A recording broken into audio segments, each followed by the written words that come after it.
오늘은 여호수아 20장 도피성 제도입니다. 1절에 여호와께서 여호수아에게 명령 말씀하죠. 2절에 도피성을 지정하라고 하여라. 이것은 내가 모세를 통해 너에게 명령한 일이다. 민수기 35장에 아주 자세히 말씀하고 있습니다. 그 도피성은 3절에 보니까 죽일 생각이 없었는데 실수로 사람을 죽인 사람들이 피할 수 있는 것. 그래서 도피성으로 도망가도록 하여라. 복수를 피할 수 있는 것입니다. 자, 4절에 보면은 그 성문에 멈춰 섰을 때 백성의 지도자들에게 어떤 일이 일어났는가를 설명해 주도록 하여라. 그래서 그 성 안에 들어올 수 있게 하고 그에게 자기들과 함께 살 곳을 마련해 줄 것이다. 5절 우리 함께 읽어볼까요? 시작. 그를 뒤쫓는 사람이 성까지 따라온 일이 생기더라도 성의 지도자들은 그 사람을 넘겨주지 말아야 한다. 왜냐하면 그 사람을 미워하는 실수로 사람을 죽였기 때문이다. 그래서 6절에 언제까지 머무르게 해야 되느냐. 법정에서 재판할 때까지, 그래서 무죄를 증명할 때까지나 또는 그에 합당한 벌을 받을 때까지 머무르게 해야 되고, 그 다음에 신약의 복음이 아주 선명하게 드러나지요. 당시의 대제사장이 죽을 때까지 그곳에 머무르게 해야 된다. 그래서 대제사장이 죽으면 그 실수로 살인한 자는 사면을 받습니다. 자유를 얻습니다. 그의 모든 죄는 이제 용서가 되고 자기 고향집으로 돌아갈 수도 있고 자유롭게 그 온 땅을 다닐 수 있게 되는 겁니다. 여기에 굉장한 복음이 선명히 드러나 있지 않습니까? 우리들의 대제사장 예수 그리스도께서 십자가에 죽으심으로 우리들의 모든 죄가 용서되었습니다. 우리들의 모든 책임은 이제 벗어지게 되었습니다. 이제 우리는 자유를 얻게 된 것이죠. 7절에 보면은 어디를 구별해라 8절까지 나오죠. 그래서 이스라엘에서 납달리 산지, 갈릴리에 있는 게데스, 에브라임 산지에 있는 세겜, 유다 산지에 있는 기럇 아라바, 헤브론, 갈렙이 취했던 그 헤브론까지. 그 다음에 8절에는 동편 보면은 베셀, 길랏, 라못, 골란 이렇게 6성읍을 구별을 합니다. 그래서 9절에 함께 다시 한번 읽어볼까요? 시작. 이 성들은 이스라엘 사람이든지 그들과 함께 사는 외국인들인지 실수로 사람을 죽였을 때 그것으로 도망하여 살인자에게 복수하려는 사람의 손에 죽지 않도록 보호하려고 만든 곳입니다. 도피한 사람은 사람들 앞에서 재판받을 때까지 그곳에 머물 수 있습니다. 이 도피성은 우리들의 피난처가 되신 예수님을 상징하고 있고요. 그리고 예수님의 몸된 교회를 가장 잘 표현하고 있는 것이 바로 이 도피성입니다. 이 가나안 땅은 하나님과 함께 살아가는 복된 땅, 바로 하나님의 나라를 말하고 있습니다. 그것은 공의의 땅이죠. 긍휼의 땅, 보호가 있는 땅, 생명을 소중히 여기는 나라. 그래서 죄인에게도 살 길을 열어주는 땅, 바로 가나안입니다. 그래서 오늘날 우리들은 예수 그리스도를 통해서 바로 도피성의 은혜를 누릴 수 있게 되는 겁니다. 그 누구든지 죄가 있는 자는 도망갈 수 있는 것이 바로 예수 그리스도이십니다. 자, 오늘 본문에는 실수로 살인한 자들만 받아주지만은 우리 예수님은 그 죄뿐만 아니라 모든 죄인을 다 받아주십니다.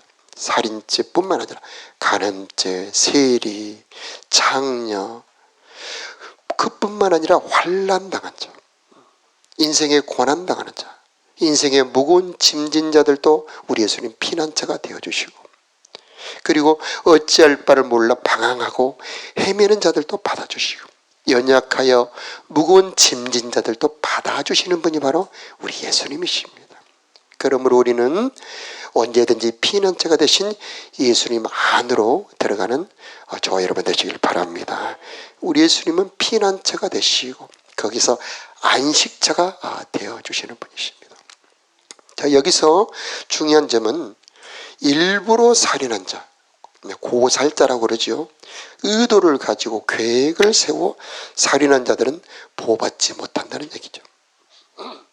그래서 죄가 다 같은 죄가 아닙니다.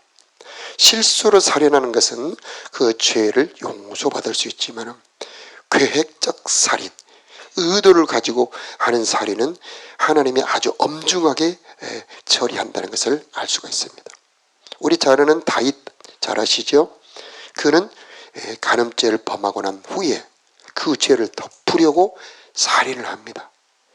그 살인을 교묘하게 하죠. 그래서 전쟁터에서 마치 전투 중 사망한 걸로 위장하지만은 하나님은 중심을 보시는 분, 모든 것을 살피시는 하나님 눈에 딱 걸리죠. 그리고 그가 정말 눈물로 회개했지만은 그 처벌은 피하지 못합니다. 우리가 역사에서 잘 아는 것처럼 그의 아들의 반란으로 어마어마한 환란을 당합니다.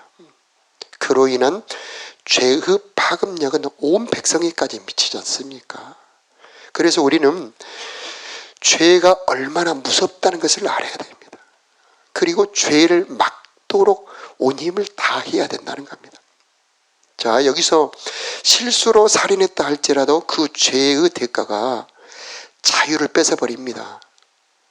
도피성 외에는 자유를 누릴 수가 없어요. 도피성 외에는 보호받을 수가 없잖아요. 그래서 도피성 안으로만 도망가야 됩니다. 그래서 그가 정든 집도 떠나야 되고 자유를 뺏기게 되고 그는 모든 것을 뺏기게 되고 오직 도피성 안으로만 가야 되지 않습니까? 이토록 죄는 우리들의 삶의 자유를 뺏어버립니다. 죄는 우리를 묶어버리고요. 오직 예수 안으로만 갈 수 있게 만들어버리죠. 자, 여러분을 예수 이름으로 권면하며 축복합니다. 죄를 이기는 힘을 받아 죄에서 자유가 있을지어다. 죄를 이기는 자, 하나님의 목적입니다. 그 죄를 이기는 자, 즉 죄가 없는 자들은 가나안 땅의 모든 것을 다 누릴 수가 있습니다. 가나안은 복된 땅이죠. 젖과 꿀이 흐르는 땅. 거기는 온갖 하나님의 은혜가 그 부유함과 풍성함이 가득한 곳입니다. 자, 여러분 죄를 늘 이기고 죄를 정복하는 은혜가 있기를 바랍니다.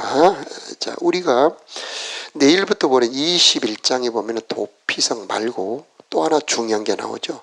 레위인들의 성읍이 나오는데 그 성읍의 수는 무려 48성읍이에요. 그런데 오늘 본문에 보면은 도피성은 6곳밖에 안 되지 않습니까?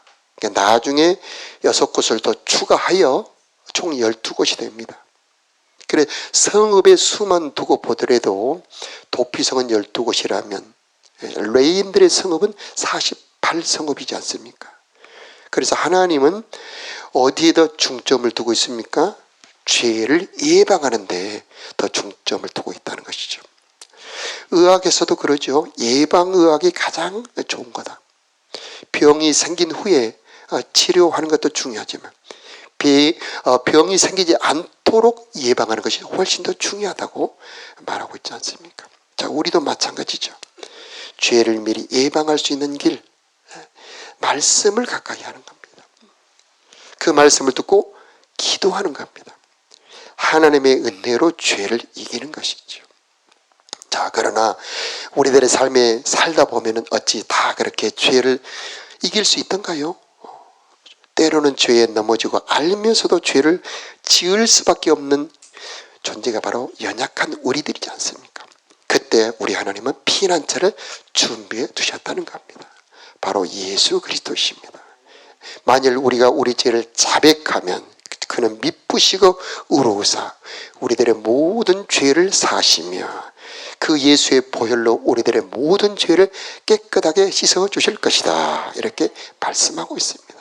그러므로 혹시 살면서 죄를 지었다 할지라도 낙심하지 말고 절망하지 말고 우리들의 피난처 대속자이신 예수님 안으로 피하고 도망하는 저 여러분이 되시길 바랍니다.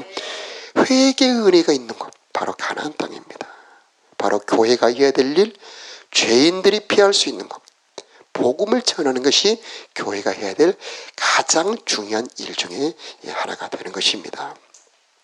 자, 여기에 지명들도 참 중요한 의미들이 있어요. 그래서 요단강을 기준으로 왼편, 서편에 보면 저 위쪽에 갈릴리, 북쪽입니다. 가데스라는 곳이 있는데 그 가데스라는 이름의 뜻이 구별하다, 그런 뜻입니다. 그래서 우리 예수님은 그 이름을 통해서 복음을 설명하고 예수님이 어떤 분인지를 설명해 주고 있는데, 죄인을 구별해서 보호하는 분이 바로 예수님이시다, 이렇게 가데스라는 이름을 통해서 말씀하고 있고요. 세겜이라고 하는 이름도 의미가 있는데 어깨에 짐을 대신 지신다, 그런 뜻입니다. 그래서 우리 예수님은 우리들의 모든 죄와 저주와 질고를 대신 담당하신 분이십니다. 여러분의 모든 질고, 저주, 짐, 사망까지 십자가에서 담당하셨음을 믿음으로 받아들이시고 그 은혜를 누리시기를 바랍니다. 수고하고 무거운 짐진 자들아 다 내게로 오라, 내가 너희를 쉬게 하리라, 그렇게 말씀하셨습니다. 이 새벽에도 여러분에게 자유가 있기를 바라고 무거운 짐이 풀어지는 은혜가 있기를 바랍니다. 또 헤브론이라고 하는, 우리가 잘 아는 갈렙이 취한 것이지 않습니까? 헤브론은 연합이라는 뜻, 동맹, 교제라는 뜻이 있습니다. 자, 그 도피성으로 피했는데 거기에서 바로 우리 주 예수 그리스도께서 교제해 주신다는 겁니다. 죄는 단절입니다. 그래서 죄를 지은 자는 이제 가족과도 단절이 됩니다. 모든 세상과 단절이 됩니다. 하나님과도 단절이 돼버려요. 그런데 죄인과 교제해 주는 분이 계시는데 바로 예수님입니다. 어떤 죄인이라도 받아주는 분이 바로 예수님입니다. 여러분, 옆집에 살인자가 와서 산다. 여러분, 그 사람과 대화하며 교제하고 싶겠습니까? 그럴 사람이 많지 않을 겁니다. 그런데 우리 예수님은 죄인과 사귀어주시고 죄인도 받아주시고 죄인에게 사랑을 주시는 분이 바로 우리 예수님이십니다. 그 교제의 은혜가 이 새벽에 함께하길 바랍니다. 죄인의 그 마음을 알아주고 죄인을 어루만져주고 위로해주는 분, 바로 우리 예수님밖에 없는 거죠. 자, 요단강 동편에 보면은 베셀이라고 하는 남쪽이에요. 맨 남쪽에는 루벤 지파 지역입니다만은 여기는 요새라고 하는 뜻이 있습니다. 그래서 하나님은 우리들의 피난처시오, 피할 바위시오, 나의 산성이시오. 절벽 높은 데다가 그 집을 짓고 알을 낳아 새를 기르는 새끼를 기르는 새들이 있지 않습니까? 바로 그런 것처럼 우리는 높은 바위 위에 둥지를 튼 사람들과 같습니다. 예수 안에 들어가면 여러분을 건드릴 것이 없습니다. 죄도 세상도 마귀도 여러분을 건드릴 수가 없지요.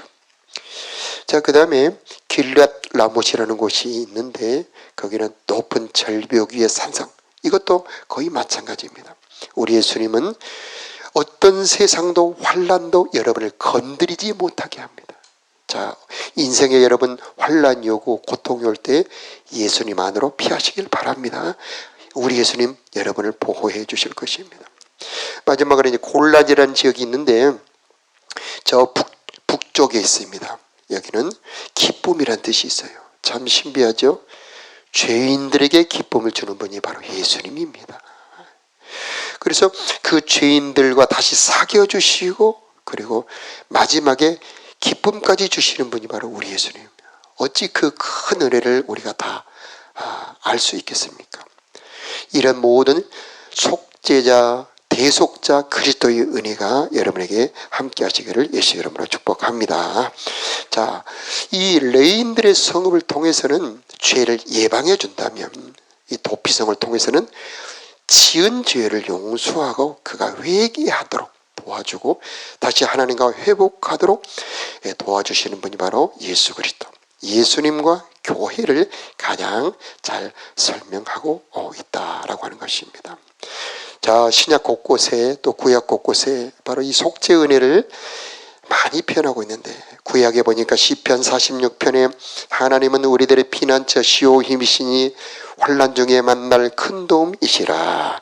그러므로 하나님이 그 성 중에 계심에 그 성이 흔들리지 아니하리로다. 새벽에 하나님이 도우시리로다. 만군의 하나님이 우리와 함께 계시니 야곱의 하나님은 우리들의 피난처시로다. 너희는 가만히 있어 주가 하나님됨을 알지어다. 이렇게 말씀하고 있습니다. 자, 또 시편 곳곳에 말씀하고 있습니다. 27편에 하나님은 나의 빛이요 나의 구원이시니 내가 누구를 무서워하리요. 여호와는 내 생명의 능력이시니 내가 누구를 두려워하리요. 군대가 나를 대적하여 진칠지라도 내 마음이 두렵지 아니하며 전쟁이 일어나 나를 치료할지라도 나는 여전히 태연하리로다. 내가 여호와께 바라는 한 가지 일 그것을 구하리니 곧 내가 내 평생에 여호와의 집에 살면서 하나님의 아름다움을 바라보며 그 성전에서 사모하는 것이라. 하나님께서 환난 날에 나를 초막 속에 비밀히 지키시고 그 장막 은밀한 곳에 나를 숨기시며 높은 바위 위에 나를 두시리로다. 부모가 나를 버릴지라도 여호와는 나를 영접하시리이다. 복수자들이 죽이려고 뒤쫓아올 때에 받아주고 숨겨주고 보호해주는 그 성에 성문에 있는 그 성의 장로들, 그 성에 지키는 사람들이 얼마나 고맙겠습니까? 가늠하다가 현장에 잡힌 여자가 그 예수님 앞에 끌고 왔을 때 그 예수님께서 그 죽이려고 돌을 들고 오는 그 붉은 눈의 흉흉한 사람들을 다 물리쳐 주시고 나도 너를 정죄하지 아니하노니 가서 다시는 죄를 범치 말라고 그 여자를 구원해 준 그 예수님의 은혜, 바로 속죄의 은혜 우리 주님 되십니다. 그 속죄주 예수 그리스도가 영원히 여러분과 함께 하시기를 축복하고요. 그분의 은혜 안에 살아가는 저와 여러분들이 되시기를 바랍니다.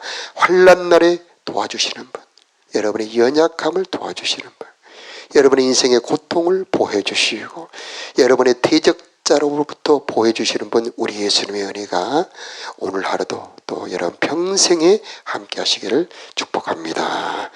기도하겠습니다.